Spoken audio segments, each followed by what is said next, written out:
Bonjour à tous et bonjour à toutes, c'est Toxor, j'espère que vous allez bien. On se retrouve pour la 10e étape de la Vuelta. Très content de vous retrouver les amis. Juste je vais regarder un petit truc, savoir si demain c'est le repos. Effectivement, demain c'est jour de repos. Donc eh bien il n'y aura pas de vidéo demain de la Vuelta. Il y aura autre chose pour les fans de cyclistes, rassurez-vous.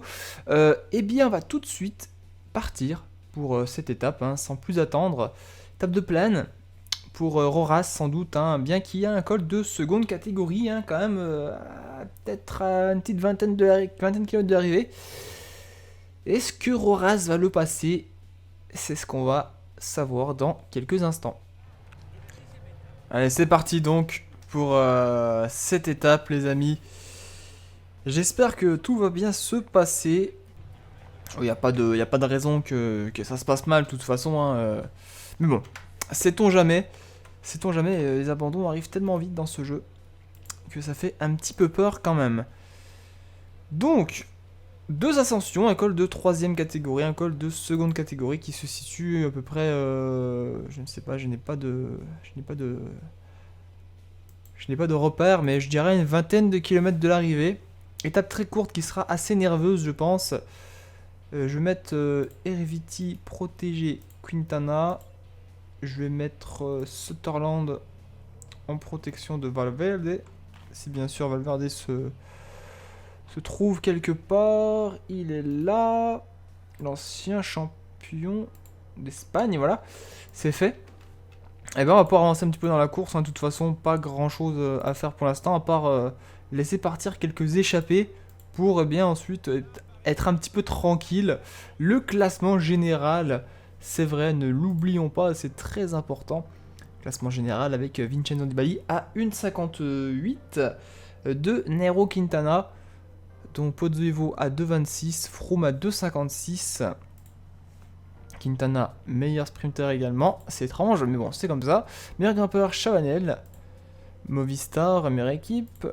Et meilleur jeune, bien entendu, Nairo Quintana. Il n'y a pas beaucoup de concurrence, mis à part Fabio Aru, mais Fabio Aru a déjà pris une cassure il n'y a pas si longtemps, une chute, je ne sais plus trop quoi, qui fait que, ben voilà, il est un petit peu bas. On retrouve deux hommes à l'avant, Kadri, Heyman. On retrouve également Douquet, Delage, qui sont en train de sortir, avec Cousin et Montaguti. Mais derrière, ça roule, hein.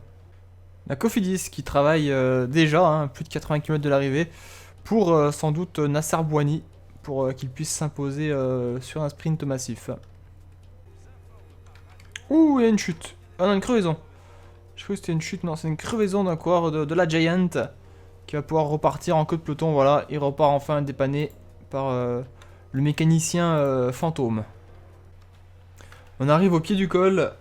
J'ai demandé à Moreno de remonter gentiment à l'avant. Voilà, histoire de replacer tout ça. Voilà, Valverde pareil, bien placé. Quintana bien placé aussi. Allez, c'est parti. Je vais pas demander à Valverde de protéger Quintana tout de suite, hein, ça sert à rien. Pour l'instant, c'est une petite montée sans trop de difficultés. On est à 26 km de l'arrivée, hein. 26 km de l'arrivée, c'est parti. L'ascension a débuté. C'est bien, je demande à Moreno de rouler, mais il arrive même pas lui-même à remonter en fait, Moreno. Donc comme ça, c'est fait. C'est pas très grave. Allez, on va mettre peut-être en protection de Roras à la limite. S'il peut servir à quelque chose, autant le faire servir à ça. Protéger Roras. On fait un tempo, hein, histoire que ça sorte pas dans ce col là. À 25 bandes de l'arrivée, c'est pas non plus très dangereux, je pense. Mais bon, on est présent à l'avant de la course, hein, histoire de montrer que nous sommes bien là. Faudrait qu'on reprenne ces hommes par contre, hein, c'est vrai. Oh, il y a 102 à l'avant de la G2R là. Deux coureurs de la G2R à l'avant, Montaguti et Bled Kadri. Faut qu'elles les reprennent, hein, pour disputer le sprint massif. Histoire de peut-être aller chercher une victoire avec Roras, ça peut être sympa. La Coff qui roule, la Movistar ça roule aussi.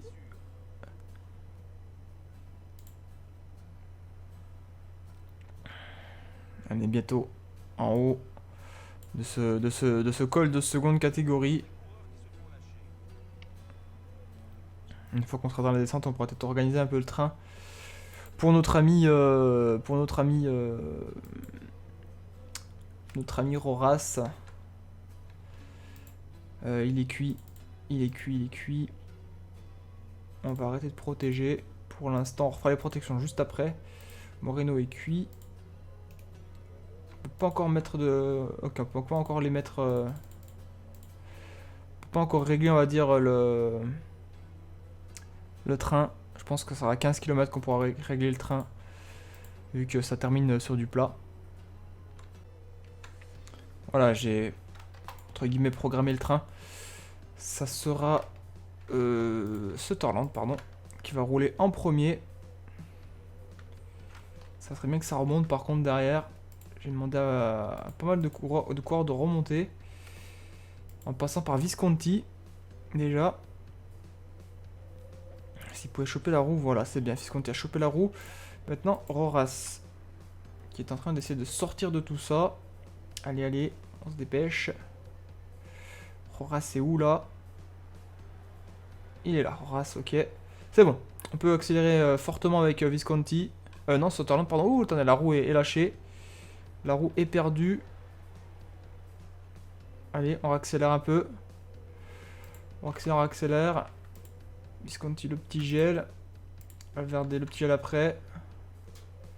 On n'arrive pas à se... Attendez, on n'arrive pas du tout à se mettre bien là. Ça commence un petit peu à me gaver.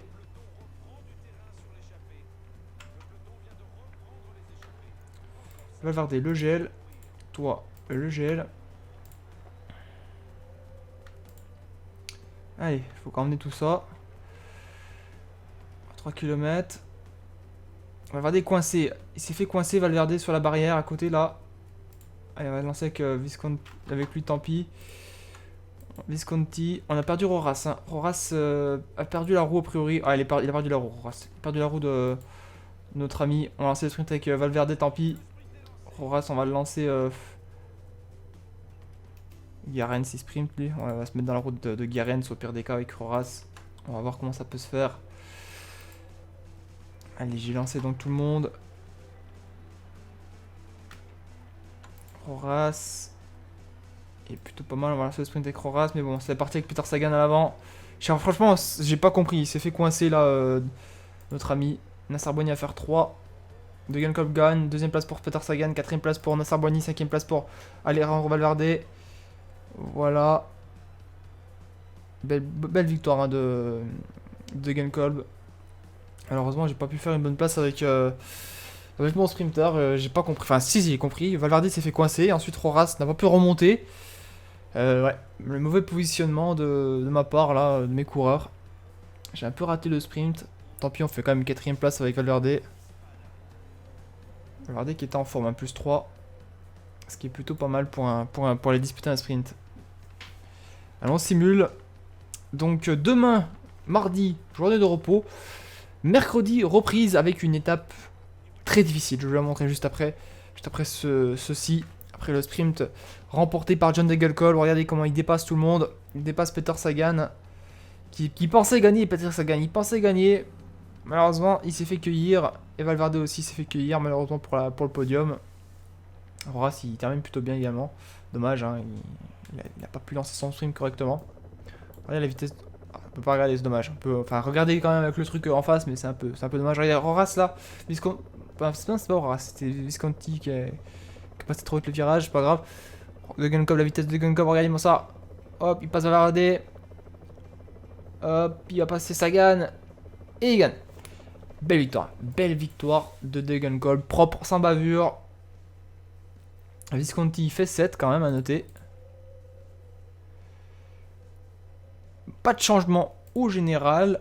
Pas de changement également pour le maillot à points. Pas de changement pour la montagne. Pas de changement pour les jeunes. Étape blanche, comme on appelle ça. Pas de changement, rien du tout. Bon, l'étape 11, la voici. Ça sera celle de mercredi. Autant vous dire que ça va pleurer du sang. Et je le dis, ça va pleurer du sang. Pas moins de 3, 4, 5, 6 ascensions. 6 ascensions, les amis. Mettez-vous ça en tête. C'est incroyable. C'est rarement vu, on va dire. 136 km, certes, c'est court. Les ascensions sont courtes. Mais qu'est-ce que ça va être dur. Surtout le hors catégorie. Ça va être compliqué. Ça va être compliqué. Là, par contre, le maillot rouge peut sauter. Hein. Là, il peut sauter sur cette étape-là. Une défaillance de Quintana, c'est terminé. Voilà, tout simplement. Je vous fais plein de gros bisous. On se retrouve eh bien mercredi pour la suite de la Vuelta. Bye bye tout le monde. Ciao.